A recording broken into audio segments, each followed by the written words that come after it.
Hi, everybody. This is Warren Herman, and today we're going to talk about a very brief understanding of what we call the tiger and dragon model of coping with symptoms.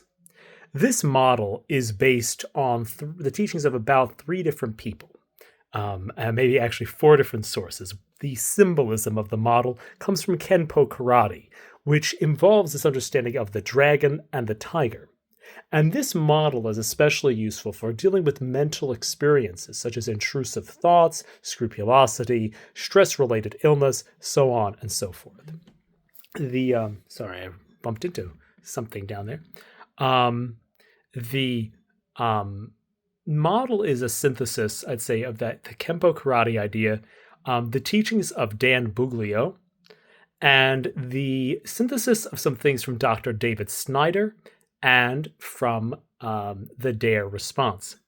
The first part of this model also reflects some ideas from the traditional Catholic teachings on scrupulosity.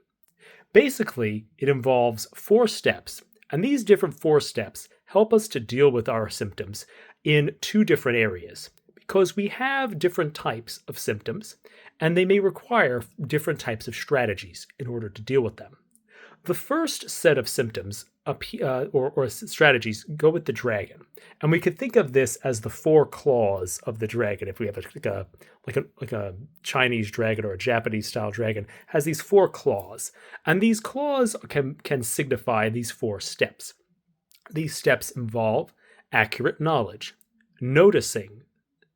That'd be the word. Noticing is one of the other steps.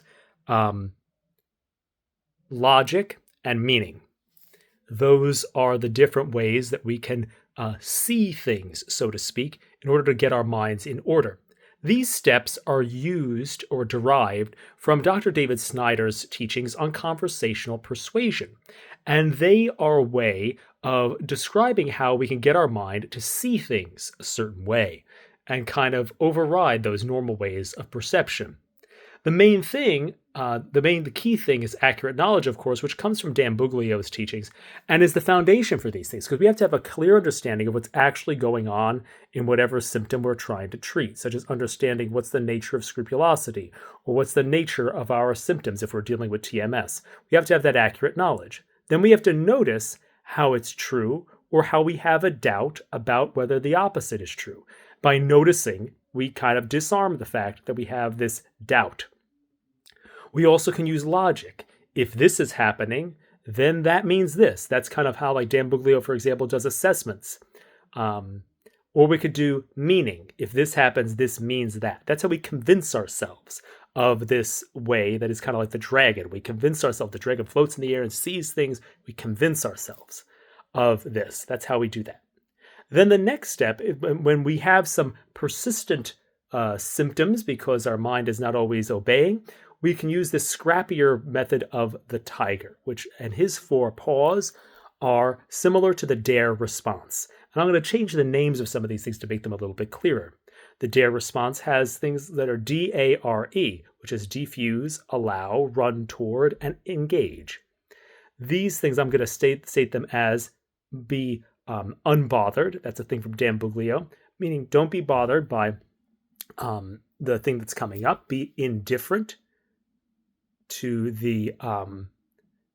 you'll be indifferent to the symptom, and that'll be that. Then the next step is to be as to say, and you could do that by saying to yourself, it's okay, or so what. Then you can move on to the step of allow if it's necessary. So, okay, this is allowed to be here. This symptom is allowed to be here. That's all right. Then you could do the other one is run toward, meaning wanting more of this, more of the disturbing symptom. Desire directly to have more of the disturbing symptom. And then the thing is engage, or the way I like to say it is to live. We want to live our life independent of the symptom. Engage in life. Don't try to distract from the symptom. Try to redirect toward real life. Live. That's the thing. So this is a way of looking at this, the four paws of the dragon and the four paws of the tiger, to understand this approach to dealing with our challenges in life.